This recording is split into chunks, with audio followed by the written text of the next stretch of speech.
মেঘনা উপকূলীয় জেলা লক্ষ্মীপুরে আঞ্চলিক সড়কের পাশে 15,242টি গাছ কাটার অনুমোদন দেওয়া হয়েছে।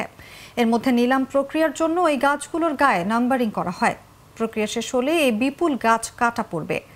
বন বিভাগ সূত্র জানায়, সড়ক প্রশস্তকরণের জন্য লক্ষ্মীপুর সদর, কমলনগর, রামগতি ও রামগঞ্জ উপজেলার 15,242টি গাছ কাটার অনুমোদন দেওয়া হয়েছে।